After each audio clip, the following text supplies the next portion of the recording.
Baik, selamat malam Pak Rudi dan teman-teman semuanya. Perkenalkan nama saya Vincent Lee dengan ini udah 31092032.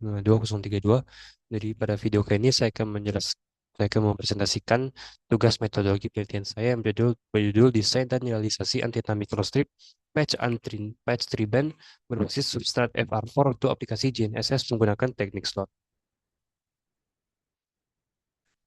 Mana pada daftar isi saya itu ada berisi pendahuluan, tinjauan pustaka, dan metodologi penelitian. Bab 1 pendahuluan. Dan dengan latar belakang yaitu perkembangan sistem GNSS saat ini sangat krusial untuk berbagai sektor komunikasi nirkabel modern seperti UAV, sensor IoT, dan navigasi modern. Dan kebetulan antena sistem multisatelit dituntut mampu beroperasi pada berbagai satelit sekaligus seperti GPS, Galileo, dan Beidou pada rentang frekuensi L-band 1,559 hingga 1,591 GHz. Perangkat modern memiliki ruang yang sangat terbatas, sehingga antena konvensional yang berukuran besar tidak lagi relevan atau sulit diimplementasikan.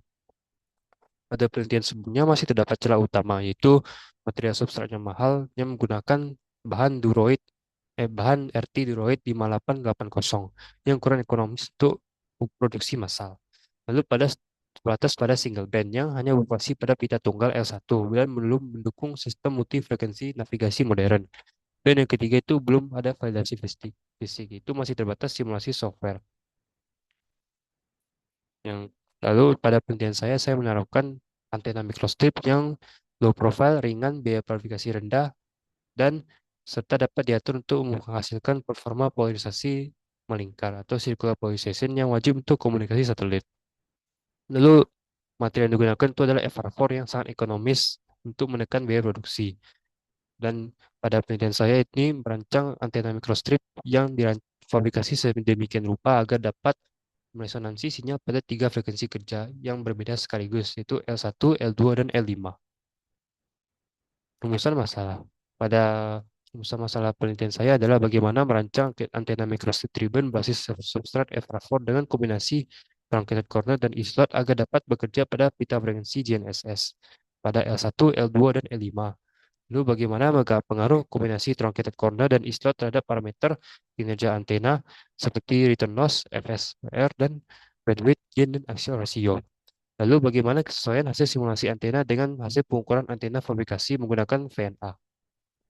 Tujuan penelitian adalah merancang dan mensimulasikan antena microstrip tri-band basis substrat FR4 dengan kombinasi truncated corner dan e-slot untuk aplikasi GNSS pada pita L1, L2, dan L5. Lalu menghasilkan pengaruh kombinasi truncated corner dan e-slot terhadap parameter kinerja antena. Lalu memvalidasi hasil simulasi antena melalui fabrikasi prototipe dan pengukuran parameter antena menggunakan VNA. Batasan masalahnya yang saya tetapkan adalah antena dirancang berbentuk rectangular patch dengan truncated corner. Lalu antena microstrip yang dirancang dapat beroperasi pada tiga frekuensi utama GNSS, yaitu L1 pada 1,575 GHz, L2 pada 1,227 GHz, dan L5 pada 1,176 GHz. Metode modifikasi antena tri-band berupa truncated corner untuk polarisasi sirkular. Teknik slotnya itu e-slot dan pada bagian tengah patch, dan metode pencatatan kabel koaksial titik umpan. Perangkat lunak yang digunakan adalah CST Studio Suite, dan kriteria penerimaan kinerja dalam simulasi diperoleh S11 di di bawah minus 10 dB, VSWR di bawah 2, dan axial ratio di bawah 3 dB. Jadi material substrat dielektrik adalah FR4 epoxy. Lalu pengujian parameter fisik dilakukan menggunakan VNA di laboratorium. Dan pengukuran eksperimen berfokuskan pada return loss dan VSWR menggunakan VNA dan parameter gain dan axial ratio berdasarkan hasil simulasi.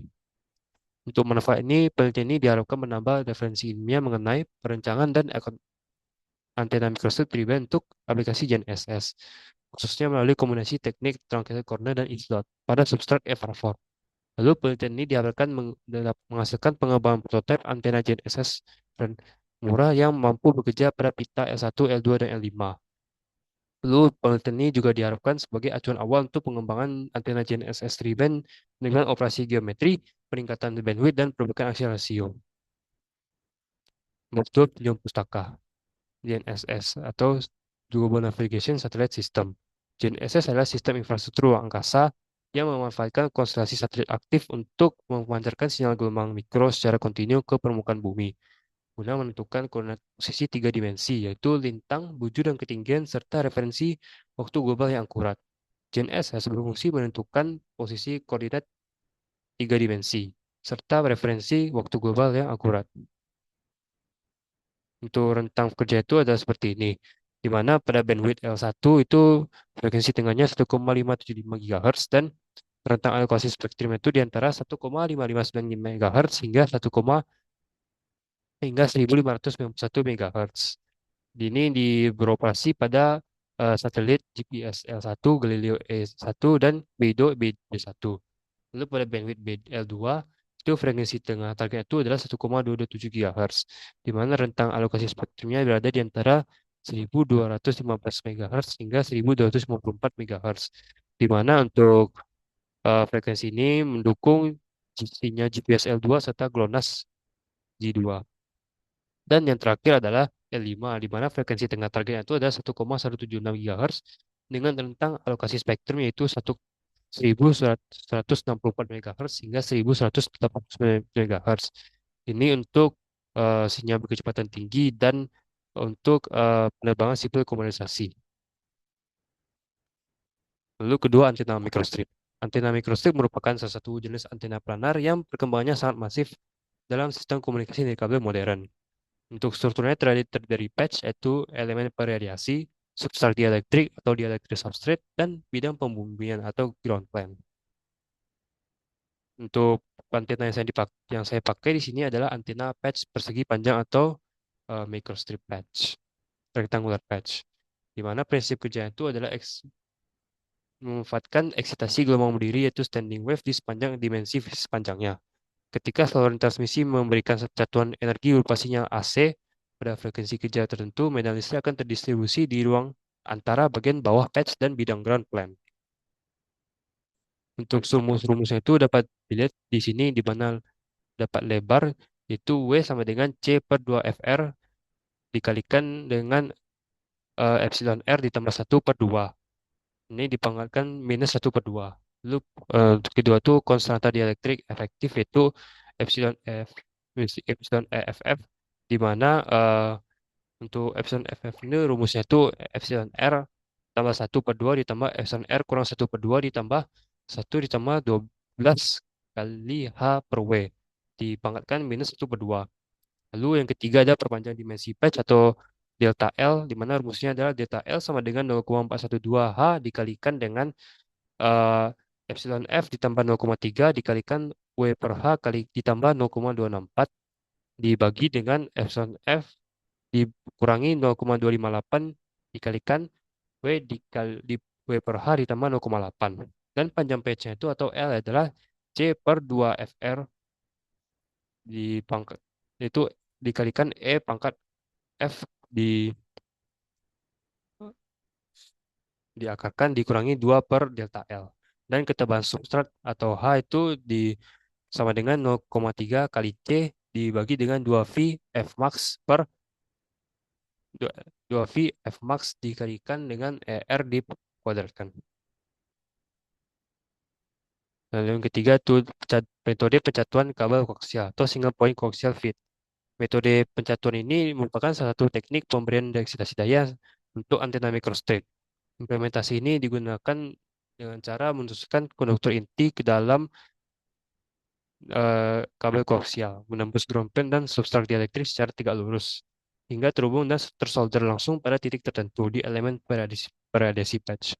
Tujuan utamanya adalah untuk memperoleh nilai impedansi masukan yang seimbang sebesar 50 ohm guna mencapai kondisi sesuai impedansi atau impedance matching. Lalu yang selanjutnya itu parameter untuk kerja antena.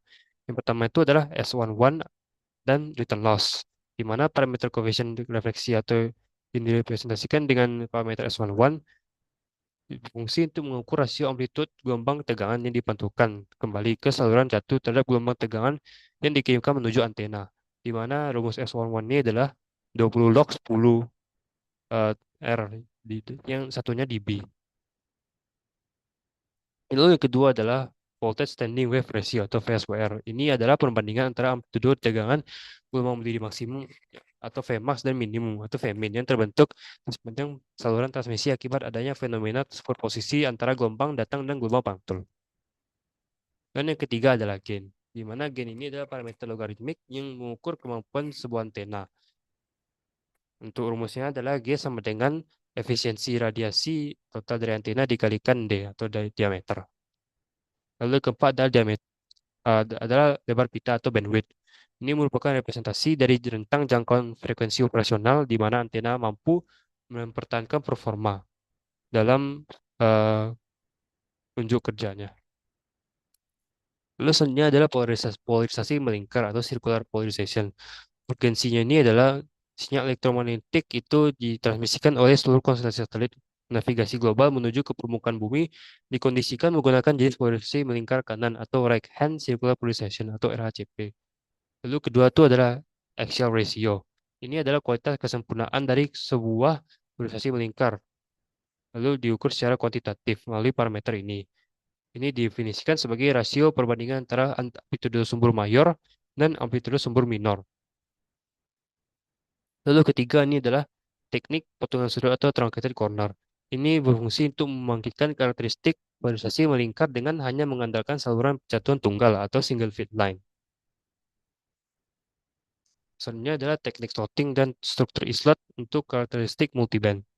Antena mikrostrip konvensional memiliki kelemahan fisik berupa sifat resonansi tunggal, itu single band dengan bandwidth yang sangat sempit. Untuk memenuhi perangkat receiver GNSS modern yang dituntut menangkap tiga frekuensi navigasi sekaligus, yaitu L1, L2, dan L5, diterapkan teknik slotting atau pemotongan celah pada patch. Selanjutnya metodologi optimasi geometri melalui parameter sweep. Proses penentuan dimensi geometri optimal itu dilakukan dengan cara manual dengan cara fitur parameter sweep pada perangkat lunak CST Studio Suite. Bab 3 itu metodologi penelitian. Untuk dia flowchartnya seperti ini, dimulai dari mulai lalu studi literatur, perancangan antena awal dan desain pada software CST Studio Suite. Jika antena memenuhi standar parameter yang diharapkan, maka dilakukan fabrikasi antena. Dan jika tidak, maka akan dilakukan optimasi antena. Dan lalu selanjutnya dilakukan fabrikasi antena, lalu pengukuran antena, dan analisis perbandingan antena. Selanjutnya pada prosedur dan tahapan pelaksanaan penelitian dilakukan yang pertama itu studi literatur, di mana pada studi literatur kali ini akan dicari jurnal internasional untuk mengetahui batasan masalah. Lalu selanjutnya adalah tahap perancangan awal geometri antena. Itu pada tahap ini dilakukan perhitungan dan menggunakan rumus-rumus dari yang sudah dijelaskan tadi. Lalu pada yang ketiga itu tahap pemodelan pada perangkat lunak, lalu tahap optimasi desain melalui parameter sweep, lalu fabrikasi antena dan pengujian perangkat keras. Dan yang terakhir itu adalah tahap analisis komparatif dan evaluasi rugi-rugi material. Berikut adalah instrumen yang digunakan, di mana perangkat lunak yang digunakan adalah CST Studio Suite yang berfungsi untuk pemodelan, simulasi, dan parameter sweep. Untuk perangkat keras itu ada tiga, yaitu papan PCB FR4 epoxy dengan substrat dielektrik, yaitu hanya 1,6 mm dan epsilon R itu 4,4. Lalu digunakan yang kedua itu konektor SMA female, itu penghubung port pencatuan daya 50 ohm ke antena. Nah, lalu adalah VNA, ini instrumen pengukur parameter fases S11 dan VSWR real. Nah, berikut merupakan parameter target desain antena, di mana frekuensi kerja itu ditargetkan adalah pita L1, L2, dan L5. Lalu return loss itu di bawah 10 dB, di bawah minus 10 dB, dan phase wear itu di bawah 2. Gainnya itu ditargetkan antara 2 hingga 5 dBi, dan bandwidthnya itu di bawah atas 20 MHz, dan akselerasi itu di bawah 3 dB. Baik, sekian terima kasih presentasi saya, kurang lebih dan mohon maaf, terima kasih.